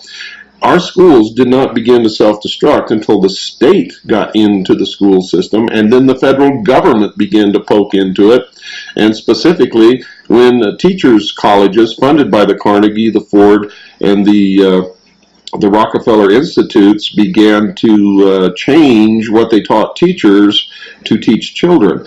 And when that happened, when it became an organized, funded, dictated to type thing, then it began to fall apart. And the less control on the local level, the less our children are educated. You've hit the nail right on the head. As you've stated in your own book, Behold a Pale Horse, the true enemy is not communism, but Illuminism. When the Berlin Wall fell and the Eastern Europe was opened up, it wasn't all the American companies that beat up path to their door to go open up these markets and make money. There were two groups, and they were both religious in nature. One were the evangelists who went over there to try to spread the word of their religion, and the other were Freemasons who stepped in just the very moment that the communists stepped out. Already, lodges have been consecrated in St. Petersburg and Moscow and in several other major cities, and they're just popping up all over. You've got people, very old men, who actually remember when the lodges were around before Stalin wiped them out, and they're bringing them back to replace the communist masters that they just got rid of. And the only reason that Stalin did away with the lodges in the Soviet Union was because Stalin was a 33rd degree Freemason. He knew how he had risen to power. He knew what the organization was, and he didn't want them turning against him, so he got rid of them. Absolutely. They're subversives. They got him, just like Hitler, they got him to where he wanted to be, and he's not going to let anybody put him out of place with the same tools that he rose to power with. Okay, well, we're making a lot of progress here. If you were to walk into a room and see two grown men hugging, what would you look for as identifying traits that would tell you that these two men hugging were Freemasons? There is a certain patterned ritual that goes that has something to do with that. It deals with the interchange of one of the most secret passwords of Freemasonry, and you must stand foot to foot with another Mason, knee to knee, hand to back, and mouth to ear, and then whisper the secret word in a very low voice. I'm not going to do any of those things. I'm just going to tell you the word is Mahabam, and I don't even know what it means, but I do know where it comes from, and it comes from the ancient Hindu religion, which is the original pagan religion, and many of the other secret words in Freemasonry are of an exact same source. And they call this the 5 points of fellowship, do they not? They do. You've done your homework, Bill. Well, I know more about Freemasonry and the secret societies than most members of Freemasonry and the secret societies ever will. I was, as I've told my listeners, and as I've published in my book, a member of DMLA when I was a teenager. I went to exactly 3 meetings, and DMLA, folks, is a branch of Freemasonry for children, for teenagers, actually. And I attended 3 meetings, and my father was transferred to Japan, and I never attended another meeting ever. But I do believe that that's what got me, in fact, I know it is, that's what opened the door for me to enter as a member of the Office of Naval Intelligence many years later. When I filled out my forms for security clearance, there was nothing on there for the Order of Demolay, but I knew that it was a branch of Freemasonry, so I checked Freemasonry, and by golly, all of a sudden, things began to open for me that had never opened for me before, and which most people who are not Freemasons find impossible to enter into. And I was surprised for a while and a little mystified until I discovered the real reason. But every member of naval intelligence that I ever met was a Freemason, and most of them wore their rings. What are these rings? How can someone identify the ring of a Freemason? Sticks out like a sore thumb. It looks a bit like a fraternity ring or a football ring or any other signet ring, and on the very top of the ring will be a square and compass set in what looks like a large A shape, with the square on the bottom and the compass on the top, forming what looks a bit like an A, but it's not. You can tell how seriously one takes their position in the craft. The Masons who are really there for genuine reasons, philanthropic and charity work, they have their square and compass facing to them. And those that are trying to impress and enforce the buddy system that got you in naval intelligence and the back scratching whole thing, they wear theirs facing the outside to tell everybody else in the world who they are. But really, the only ones who really know, unless you were to ask them what that ring meant, are fellow craft Masons. Absolutely. I shouldn't say fellow craft, that's the second degree. Our fellow brothers of the lodge. Okay, folks, we've got to take our break. Don't go away. We'll be right back after this very short pause. Welcome back to the Hour of the Time. Will, you've got something there you want to say, I think. Yeah, I'd like to give a little message to my brother Masons out there. I know that all those who are listening are thinking some pretty hard thoughts about me. You're thinking things like that I'm a traitor to the craft. Well, I'm thinking that you're a traitor to your country. And if you think that I've betrayed my brothers, I feel that you've betrayed me with your deception. If you believe that I've broken my oaths, and even if those oaths are valid, something that I do not believe, I think they're null and void, well, then I just have to say this, so what? We all got to go. Now, my brothers can go quietly into slavery, living a lie and burying their heads in the sand, or you can go like a man, squarely facing the truth and fighting for freedom. I honestly believe this, and I honestly believe that the whole nature of the craft is sinister. Wow, that's quite a statement there, and I certainly admire you for saying that. I had no idea that you were going to do that. In fact, you showed me the piece of paper just as the music was beginning to fade out and indicated to me that you wanted to say something. So, yeah, wow, that's pretty good. Okay, let's get on into the rest of the program. What are some of the, are there other signs and signals that the secret societies, Freemasons in general, use to identify themselves to each other? I've never been a member of any other secret society besides Freemasonry, and much to my joy and to your good fortune out there, I have already told you most of the secrets that are protected by the craft, as far as the common layman of the craft will know, with the exception of one, and that is concerning Hiram Abiff, who is a bit of a patron saint, I guess, of Freemasonry, somebody they pulled from the Bible and turned into a character to give a meaning to their ritual. When two Masons come together, one of the easiest ways that they'll come to know each other without having to shake hands, hug in the middle of the street, or do little foot dances, or whatever kind of nonsense that they're doing out there, they'll just come up and say, "Well, hi, Hiram, how you doing?" Or, "Hello, Mr. Abiff." Or if you want to catch a Mason on the phone, you just tell them that H. Abiff is calling, and believe me, you'll get service right away. Well, that's good to know. We can certainly use information like that. But we know that some of the symbols and signals and signs used in the Masonic order were also used by the Knights Templars and others. So this didn't come strictly from this one society, but literally they are all one. What are some of the vocal signals, the speech, what words, besides Hiram Abiff, what else would you say to someone to solicit whether or not they were in fact, Freemasons? One of them that I've also come across, and I've seen this in writing, and it was a bit of a mystery to me until I sought some advice about it. They'll ask each other if they're a traveling man, and what they mean by, and this comes directly from the old Templar ritual, and it stands as a positive factual link of the continuity between ancient secret societies and modern Freemasonry. Is they'll ask if they're a traveling man, and the meaning behind that is one traveling from west to east being the source of knowledge. Or illumination. Ah. It's also the point where the sun rises, which goes back to the first religion, which was the cosmology, where all of these religions and secret societies sprang from, which was the worship of the sun, the source of illumination, the source of warmth, the source of all life, the source of everything, rises in the east every morning, and is, in fact, for those who really understand, the morning star. Is that not correct? Absolutely, and that gives a great illumination, if I may say so, as to why the worshipful master sits in the east of the lodge, and also why during the ritual, when a young unknowing Freemason like myself is brought in and has a degree conferred upon him, he circumnavigates it as he walks around in a circle from all the points of the lodge, going from the worshipful master in the east to the junior warden in the south to the senior warden in the west, and then back to the master in the east.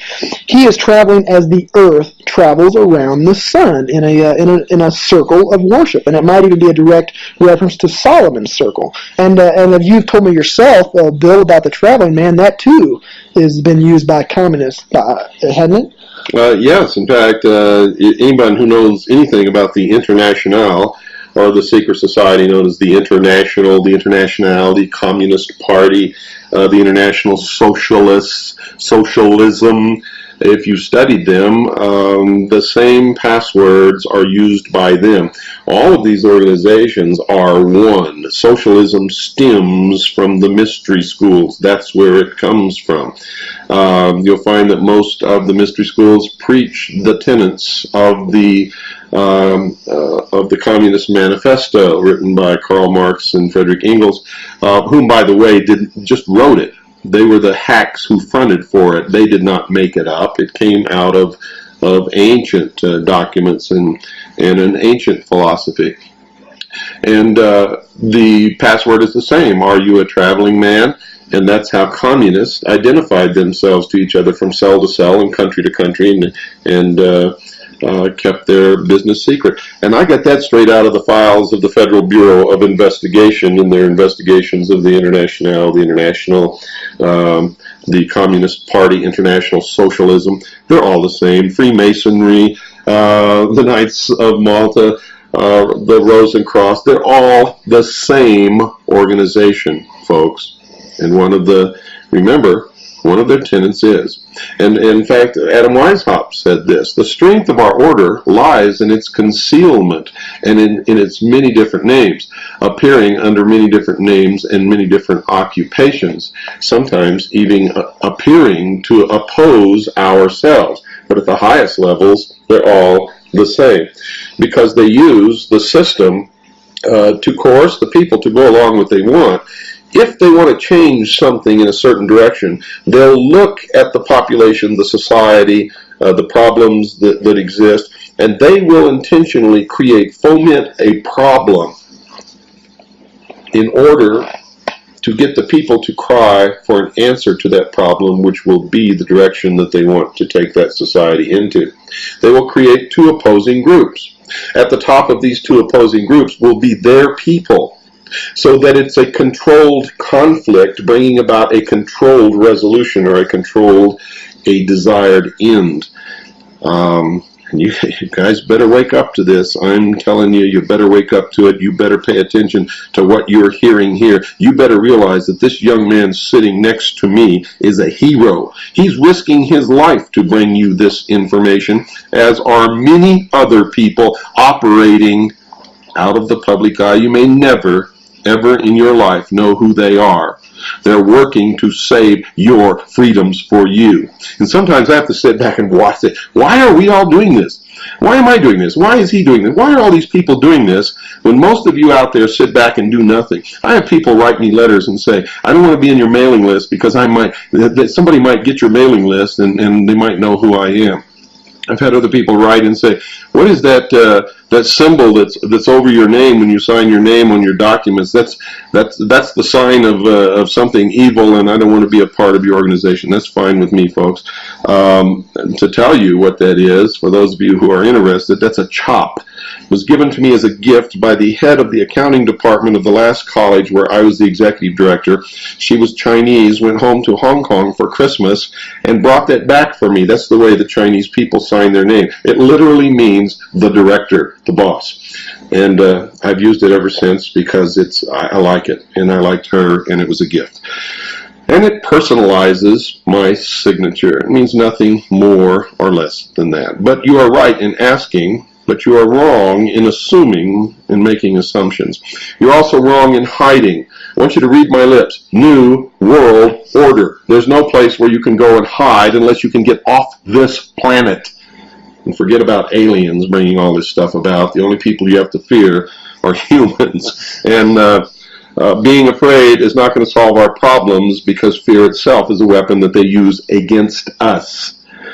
So, I mean, why, if the majority of people are sheeple and aren't going to help save their own butts, why should you be doing this to save them, Will? Why are you doing this? I have a very, very easy answer for your question, and you already know the answer. It's obvious that you're doing this for the sake of your audience. Whenever you look at your daughter, I look at my family, whenever I slap my dog upside the head, that's why I'm doing it, because I love people in this world, and I love my people, and my people are not going to be safe until I can make this world safe. I see them in direct danger. And I'd like to say, Bill, you have a wonderful way of cutting right to the heart of many matters. You're right about the continuity of the secret societies. They are all one, and I'm here to tell you, he did not just flip through a few books and see a couple of things and say, okay, they're all one, they're all evil. It's not that easy, folks. We have to read and research and investigate every single corner of this. And believe me, if it looks like a snake, and it slithers like a snake, and it hisses like a snake, well hell, go ahead and step on its head because it's a snake. Well, it is a snake. If we go right to the philosophy of all of these secret societies is that man was held prisoner in the Garden of Eden by an unjust, vindictive God. That he was denied his own chance to become a god. And that Lucifer, through his agent Satan, set man free with the gift of intellect, the gift of knowledge. And with that knowledge, man himself can become God. Remember, the promise that Satan made to Eve was that God was lying to them. That if they did indeed eat of the fruit of the tree of knowledge, they would become gods. Don't ever forget that. Those who say they are God, those who say they're going to become God, the members of the secret societies, the Mormon Church, others who profess this belief, are practicing the Luciferian philosophy. They have deserted the real true God, and they are following the fallen angel of light, Lucifer, Satan, who is not a God at all. They have all been deceived. If you are one of them, remember, we don't hate you. We are not trying to hurt you. If you want to continue to practice your religion, that is okay with me and any true person who is an American and who believes in the Constitution. It is only when you practice your religion with the aim of taking away my freedoms and forcing me to practice your religion under a New World totalitarian socialist government which you intend to bring about that it becomes not only my business but my duty to stop you. Understand that. And I want to read to you from a book here so that you'll understand where I'm getting to, and I want you to listen very closely to the closing music at the end of our program tonight. This is taken from the Secret Societies of All Ages and Countries. It's in 2 volumes. The author is Hecate Thorne. This particular set of 2 volumes was published, I believe, in 1965 by University Books Incorporated. The Library of Congress number is 65-22572. So I urge you to get this set of books, because these books were written back when it was still easy to get a lot of information on the existing secret societies, much easier than it is today. I'm going to read to you from page 14 of volume 2 under Secret Societies, Freemasonry, Rites and Customs, paragraph 391, entitled Masonic Customs. Some Masonic peculiarities may conveniently be mentioned here. Freemasons frequently attend in great state at the laying of the foundation stones of public buildings. They follow a master to the grave. Clothed with all the paraphernalia of their respective degrees, they date from the year of light. The Knights of the Sun, the 28th degree of the Scotch Rite, acknowledge no era, but always write their date with 7 noughts, or 0000000. No one can be admitted into the Masonic order before the age of 21, but an exception is made in this country and in France in favor of the sons of Masons who may be initiated at the age of 18. Such a person is called a Louis in England, and that's the source of that name, and a Louveteau in France. This latter word signifies a young wolf, and the reader will remember that in the mysteries of Isis, the candidate was made to wear the mask of a wolf's head. Hence, a wolf and a candidate in these mysteries were and are synonymous. Macrobius, in his Saturnalia, says that the ancients perceived a relationship between the sun, the great symbol of these mysteries, and a wolf.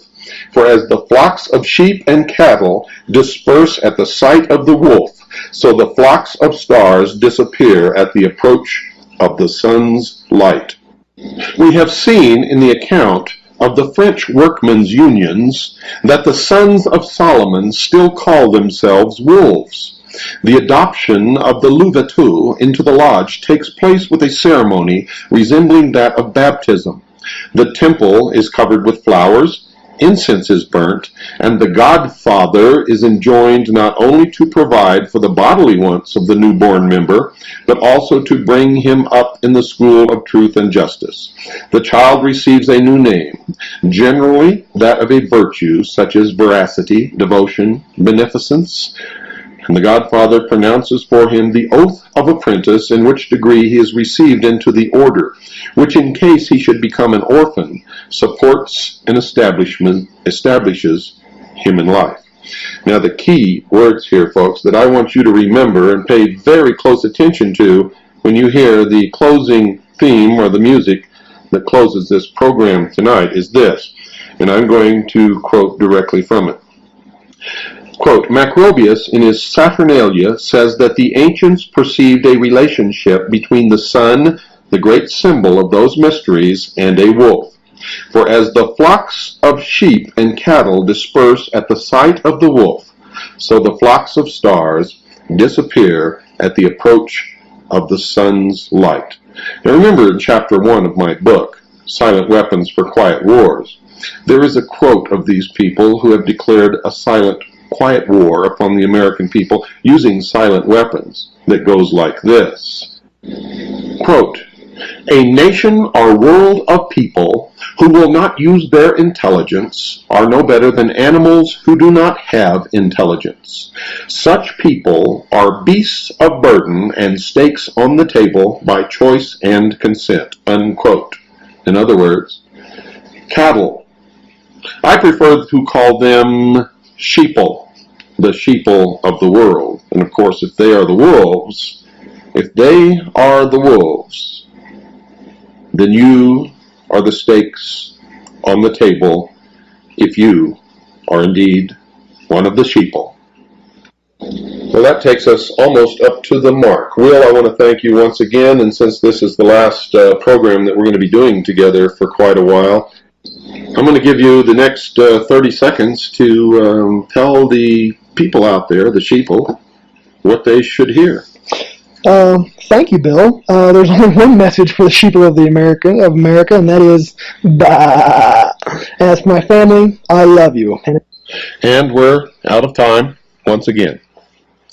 For all of you who have been helping in this great fight. God bless you. For the rest of you, God bless you too. But God help you to wake up in time.